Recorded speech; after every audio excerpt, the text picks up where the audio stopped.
오늘 주시는 하나님의 말씀은 사무엘하 11장 1절에서 5절입니다. 한 절씩 교독하겠습니다. 그 해가 돌아와 왕들이 출전할 때가 되매 다윗이 요압과 그에게 있는 그 부하들과 온 이스라엘 군대를 보내니 그들이 암몬 자손을 멸하고 랍바를 에워쌌고 다윗은 예루살렘에 그대로 있더라. 저녁 때에 다윗이 그의 침상에서 일어나 왕궁 옥상에서 거닐다가 그곳에서 보니 한 여인이 목욕을 하는데 심히 아름다워 보이는지라. 다윗이 사람을 보내 그 여인을 알아보게 하였더니 그가 아뢰되 그는 엘리암의 딸이요 햇사람 우리아의 아내 밧세바가 아니니까 하니 다윗이 전령을 보내 그 여자를 자기에게로 데려오게 하고 그 여자가 그 부정함을 깨끗하게 하였으므로 더불어 동침하매 그 여자가 자기 집으로 돌아가니라. 같이요. 그 여인이 임신하매 사람을 보내 다윗에게 말하여 이르되 내가 임신하였나이다 하니라. 아멘. 자리에 앉으셔서 기도하겠습니다. 자비로우신 하나님 아버지, 주님의 진리의 말씀을 늘 우리에게 생각나게 하셔서 매 순간 말씀 따라 순종하며 살아갈 수 있는 지혜를 허락하여 주옵소서. 미련하고 연약한 종을 주님 손에 맡겨오며 예수님의 이름으로 기도하옵나이다. 아멘.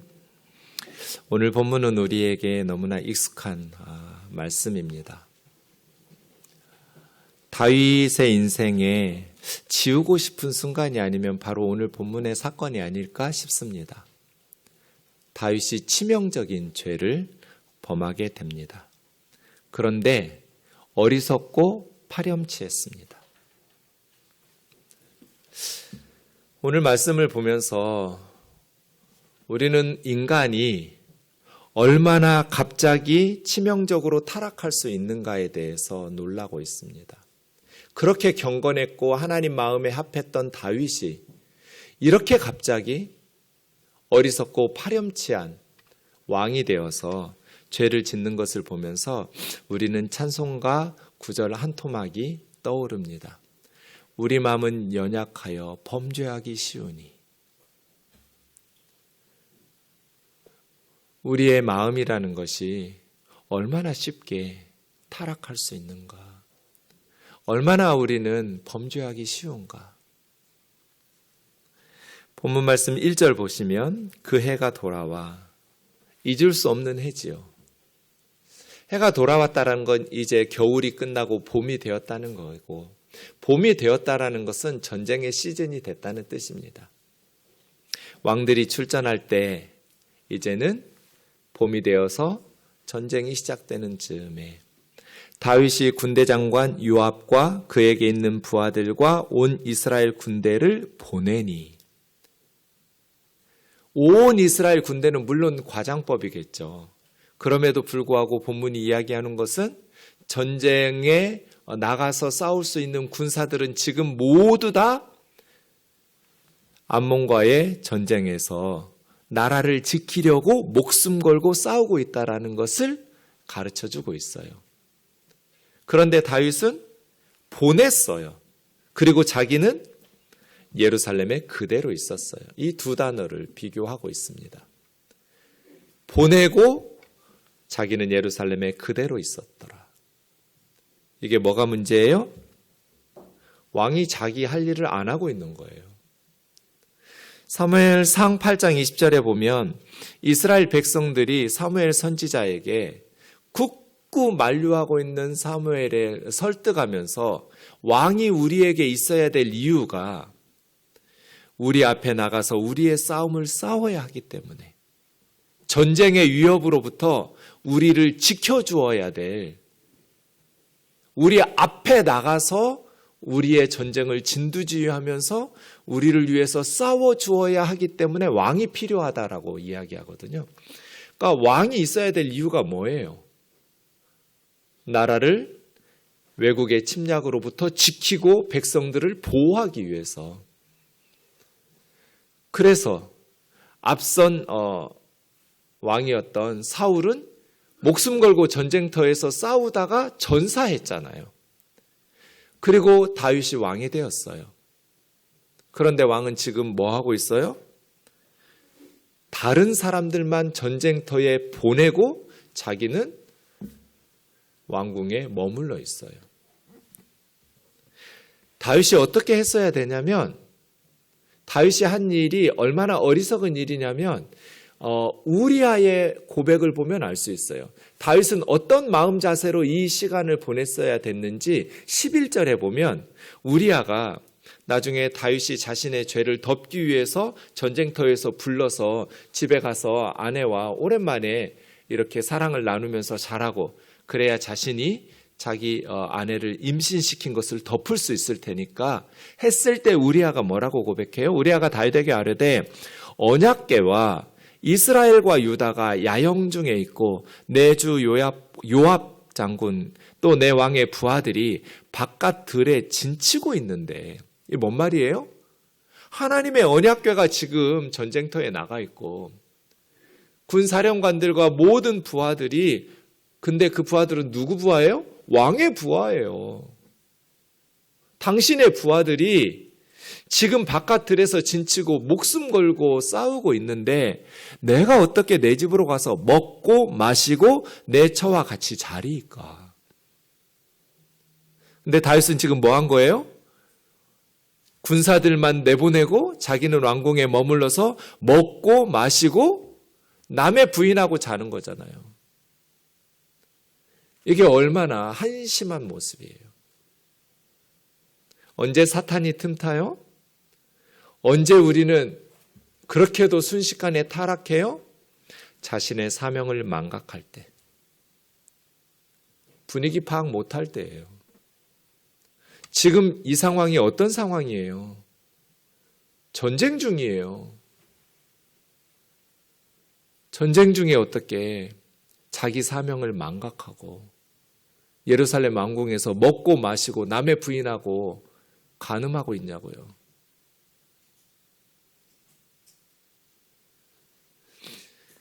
지상의 교회는 14만 4천이라고 그랬어요. 이건 12 곱하기 12 곱하기 1000을 의미해요. 구약에 구원받은 성도들의 대표인 12지파와 신약에 구원받은 성도들을 상징하는 12사도, 12 곱하기 12 곱하기 1000은 전투에 참여하는 전쟁의 수예요. 이스라엘은 전쟁이 나면 12지파에서 1000명씩 모집해요. 그래서 천부장이 시작되는 거예요. 성경을 아는 사람들에게 1000 하면 군대의 숫자예요. 그래서 지상의 교회는 14만 4천이라는 것은 지상의 교회는 영적인 전투 중인 그리스도의 군사들이라는 뜻이에요. 저와 여러분은 지금 전쟁 중이에요. 마귀 사탄이 우는 사자처럼 온 땅을 두루다니면서 삼킬 자를 찾고 있는데, 지금 전쟁 중인 군사가 편안히 먹고 마시고 지금 자고 있을 수 있냔 말이에요. 그러니까 넘어지죠. 저와 여러분이 늘 깨어있는 그리스도의 군사로 승리할 수 있기를 주의 이름으로 축원합니다. 2절을 보시죠. 저녁 때, 이 저녁 때라는 것은 일몰이 시작됐다는 뜻이에요. 해가 졌을 때예요. 여러분, 이거는 날이 바뀌었다고, 우리는 아침이 되면 하루가 시작됐다고 생각하는데 이스라엘 사람들은 그렇지 않아요. 창세기 1장에 저녁이 되고 아침이 되니 첫째 날, 이런 식으로 해서 하루의 시작을 저녁부터 봐요. 그래서 저녁이 됐다, 일몰이 되었다라는 것은 날짜가 바뀐 거예요. 하루가 바뀌었어요. 네. 이 말은 뭐예요? 다윗이 낮잠을 잤다는 뜻이에요. 낮잠을 자다가 지금 군인들은 전쟁하고 있는데 침상에서 일어나 이제 좀 시원한 공기가 필요했었나 봐요. 낮잠 자고 좀 일어나가지고 왕궁 옥상에 좀 신선한 공기를 마시려고 올라가서 보니 한 여인이 목욕을 했어요. 그런데 심히 아름다워 보이는 거예요. 많은 분들이 밧세바가 의도적으로 다윗을 유혹한 것 아니야? 라고 설교하기도 하고 가르치기도 하는데, 성경은 극도로 절제하면서 오늘 본문을 기록하고 있어요. 성경이 말씀하지 않은 것을 추측해서 해석하는 것은 위험한 일이에요. 성경은 침묵하고 있는데 뭘 근거로 밧세바가 다윗을 유혹했기 때문에 다윗이 잘못하긴 했지만 여자들이 문제야 이런 식으로 몰고 가는 거예요? 아니요. 성경 어디에도 그러한 내용을 암시하고 있지 않아요. 오히려 오늘 본문은 밧세바가 다윗을 유혹하지 않았다라는 것을 암시하고 있어요. 그 첫 번째 근거가 저녁 때예요. 저녁 때의 말은 날이 바뀌었다는 거예요. 하루가 끝나고 새 날이 시작됐다는 거예요.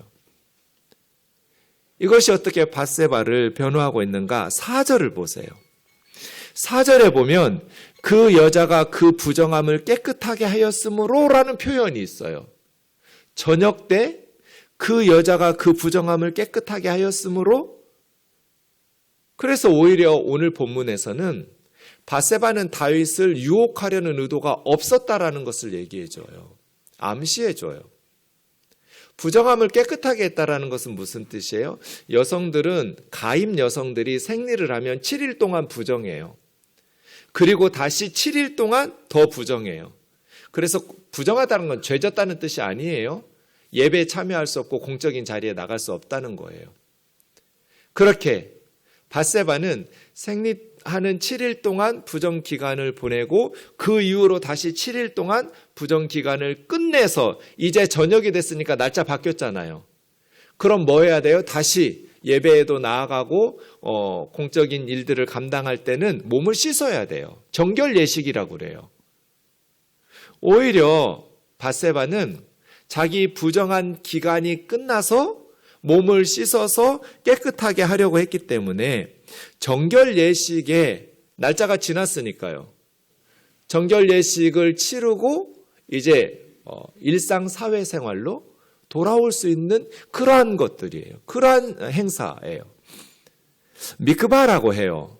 이 미크바는 정결 예식에 이렇게 사용되는 욕조 같은 것인데, 공중 목욕탕인데 평소에 공중 목욕탕으로 사용하기보다는 이렇게 밧세바 같이 부정한 기간이 끝나고 일단 정결한 기간으로 변하면서 정결 예식, 몸을 씻을 때, 그런데 지금도 남아있는 오래된 고대의 미크바들의 유적물들을 보면 그냥 그렇게 좀 개방적이에요. 공동의 목욕탕이라고 할 수 있죠. 그래서 벽 같은 걸 해놓고 옥상 위에서 보면 볼 수 있는, 개방적인, 완전히 오픈되어 있지는 않지만 가려져 있고 담장 막아져 있고 밑에서 솟아나는 물이 고이게 되어 있고 계단으로 내려가서 몸을 씻어서 정결하게 할 수 있는. 그러니까 밧세바는 정결 예식한 거예요. 드러내놓고 자기의 아름다움을 드러내면서 혹시라도 왕궁에 있는 왕자들이나 왕이나 그렇게 유혹하려는 의도가 전혀 없었어요. 문제는 뭐예요? 다시 2절 보시면 한 여인이 목욕을 하는데 심히 아름다웠어요. 다윗이 사람을 보내 그 여인을 알아보게 하였어요. 그래서 제가 왕은 착해봐야 깡패라고 그러는 거예요. 조폭의 보스가 착해봐야 깡패죠. 진짜 착한 짓 하려면 깡패 짓을 그만둬야죠. 영화에서 아름답게 보스들을 멋있게 그리지만 조폭의 보스 착해봐야 깡패예요. 왕 착해봐야 깡패예요.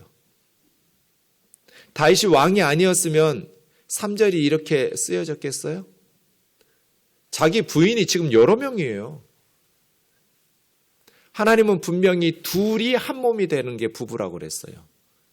셋이나 넷이나 10명이 한 몸이 되는 게 아니고요. 남녀 둘이 한 몸을 이루는 게 부부예요. 근데 다윗은 하나님의 말씀을 어기죠. 이방의 왕들처럼 많은 여인들을 거느리고 아내로 두었음에도 불구하고 아름다운 여인을 보고 또 사람을 보내요. 근데 그 사람이 대답해요. 그는 엘리암의 딸이요 햇사람 우리아의 아내 밧세바가 아니니까. 이거 지금 뭐예요? 빨간 신호등이에요. 여러분, 저거 보이면 어떻게 해야 돼요? 멈춰야죠. 그렇지 않아요? 엘리암의 딸이요, 햇사람 우리아의 아내 밧세바 아닙니까? 이건 이중으로 지금 빨간 신호등 켠 거예요. 엘리암의 딸이요, 우리아의 아내요. 지금 빨간 신호등이 2개나 켜졌어요. 가지마, 가지마! 이거잖아요. 왜요? 이 엘리암이 누구냐면요, 23장 34절 보시면 아이도벨의 아들이에요. 그러니까 우리아는 아이도벨의 손자예요. 아이도벨이 누구예요? 여러분, 아이도벨? 아이도벨이 누구냐고요?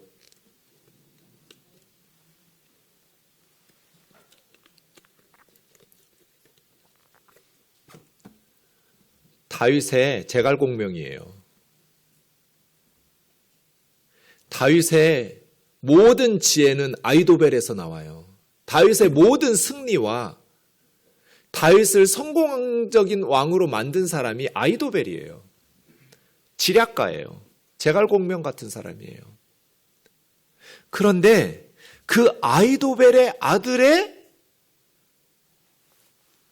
아들이에요. 그 아이도벨의 손자예요. 우리아는. 밧세바는 아이도벨의 손녀예요. 손녀. 엘리암의 딸 아니냐고. 여러분, 그럼 어떻게 해요? 빨간 신호등 하나 켜진 거죠. 엘리암의 딸이라고. 아이도벨의 손녀야?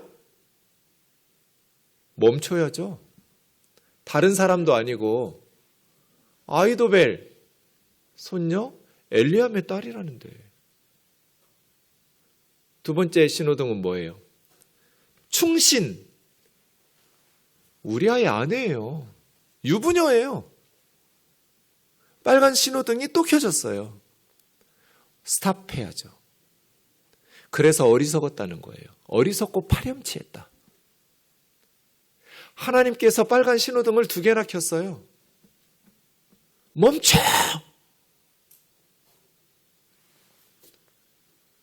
나중에 이 아이도벨은 어떻게 돼요? 다윗의 아들 압살롬이 쿠데타를 일으켰을 때 압살롬의 지략가가 돼요. 만약에 압살롬이 아이도벨의 권면을 들었다면 다윗은 죽었을 거예요. 압살롬의 쿠데타는 성공했을 거예요. 후세라는 사람이 끼어들면서 하나님의 은혜로 아이도벨을 따르지 않고 압살롬이 후세의 말을 들으면서 결정적으로 다윗에게 역공을 당해서 패배를 당했죠. 만약에 다윗의 아들 압살롬이 아이도벨의 조언을 들었다면 다윗 왕조는 끝났어요. 왜 아이도벨이 다윗을 죽이겠다고 일어선 압살롬의 반역에 쿠데타에 가담했을까요? 아이도벨은 이 사건 때문에 다윗에게 환멸을 느낀 거예요. 어떻게 다윗이 나한테 이럴 수가 있는가? 어떻게 왕이라는 사람이 이렇게 부도덕하고 파렴치할 수가 있는가? 엘리암의 딸 아닙니까? 햇사람 우리아의 아내 아닙니까? 멈췄어야죠. 4절은 더 심각해요.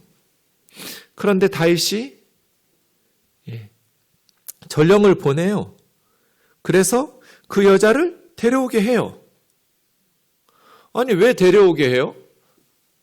엘리암의 딸이요 우리아의 아내라고 했으면 그냥 발 닦고 자면 될 건데 왜 데려오냐고요. 그런데 그 다음 그 여자가 그 부정함을 깨끗하게 하였으므로 이것도 빨간 신호등 또 켰어요. 이게 무슨 뜻이에요? 생리 7일 끝났어요. 그 뒤로 7일 또 끝났어요. 그래서 지금 미크바에서 정결 예식한 거예요. 그럼 이 바세바는 지금 가임기예요. 임신할 수 있는 시기예요. 임신하기가 너무 쉬운 때예요. 그럼 빨간 신호등 또 켠 거잖아요. 부정함을 깨끗하게 했다라는 말은 그냥 뭐 깨끗하게 몸 씻었다, 목욕했다는 뜻이 아니에요. 이거 정결 예식했다는 뜻이에요. 그럼 지금 이제는 임신된단 말이에요. 그런데 더불어 동침함에 어쩌자는 거예요? 그래서 어리석고 파렴치했다는 거예요. 지금 신호등을 계속 빨간불을 켜고 있어요. 그런데 자기 정욕을 절제를 못해요. 그럼 어떻게 되겠어요? 죽는 거죠. 다윗은 무너지는 거예요.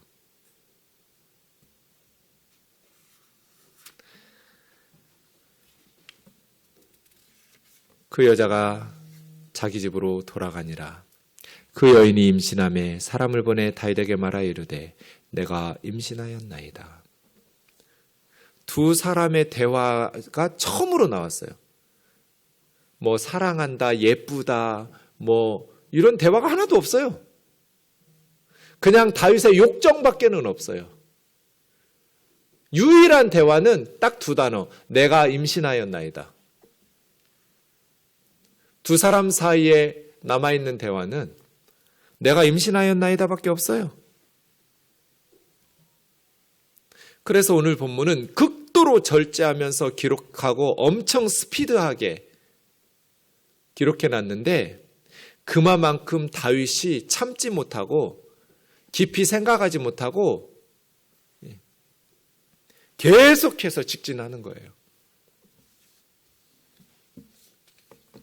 어리석었어요. 성경이 우리에게 뭐라고 가르치고 있어요? 잠언의 말씀 같이 읽겠습니다. 시작. 사람이 불을 품에 품고서야 어찌 그의 옷이 타지 아니하겠으며 사람이 숯불을 밟고서야 어찌 그의 발이 되지 아니하겠느냐. 남의 아내와 통관하는 자도 이와 같을 것이라. 그를 만지는 자마다 벌을 면하지 못하리라. 불을 품에 품으면 옷이 어떻게 안 타요? 불을 품에 품으면서 옷이 타지 않기를 바라는 건 바보 같은 생각이죠. 숯불을 발로 밟고 어떻게 발이 되지 않아요? 숯불을 발로 밟으면 당연히 발이 타죠. 이와 같이 남의 아내와 통관하는 자도 똑같다. 타서 죽는다는 뜻이에요. 불타 죽는다.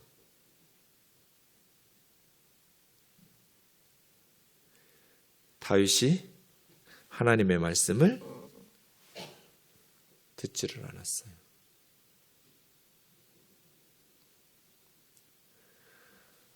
사람은 얼마나 빠르게 바보가 될까요?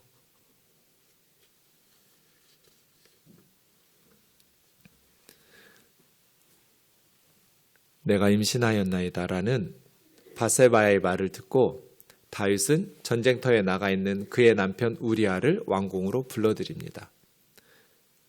전쟁의 상황이 어떠한지를 물어보면서 이제 집으로 가서 아내와 자라고 해요. 근데 우리아는 얼마나 충성스러운 신하인지 자기 집으로 가지를 않아요. 그냥 왕궁 지키는 군사들과 함께 자요. 다윗은 자신의 죄를 덮기 위해서 우리아를 불러서 아내와 잠자리를 하도록 계획했는데 우리아는 너무나 충성스러운 거예요. 우리아가 죽은 이유는 너무나 신실했기 때문이에요. 죄가 많아서 죽은 게 아니라 너무나 반듯했기 때문에 죽은 거예요. 다윗이 놀랐어요. 그래서 두 번째 작전을 시작했어요. 술을 마셨어요. 아마 폭탄주로 취하게 만들었을 거예요. 자, 이제 장군을 댁으로 모셔드려라. 그래서 우리아가 다시 집으로 인도되는데 안 가는 거예요. 그날 밤도 자기 집으로 가지를 않고 군사들과 함께 자요. 그래서 다윗이 그 다음날 아침에 편지를 써서 우리아의 손에 들려서 군사령관 요압에게 보냈는데 그 편지의 내용은 너희가 우리아를 맹렬한 싸움에 앞세워두고 너희는 뒤로 물러가서 그로 맞아 죽게 하라는 내용이었어요. 너무나 파렴치했어요. 어떻게 이럴 수가 있어요?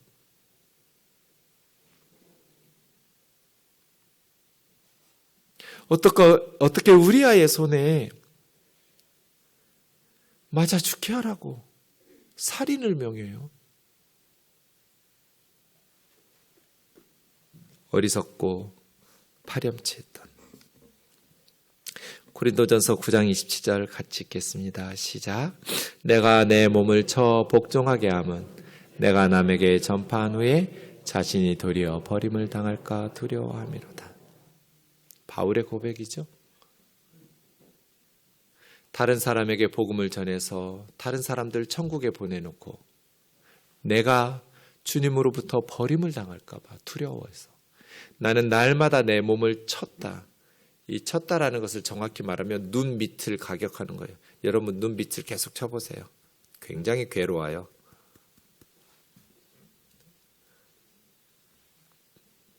나 자신을 쳐서 하나님의 말씀 앞에 복종하게. 그래서 바울의 자랑은 나는 날마다 죽노라였어요. 나는 날마다 죽노라.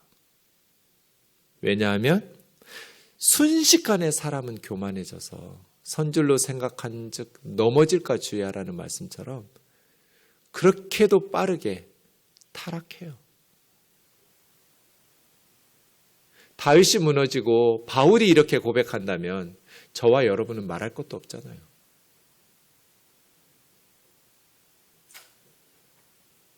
날마다 우리 몸을 쳐서 복종하게 하여 주님의 자녀답게 살아가는 우면동 교우들 되기를 주의 이름으로 축원합니다.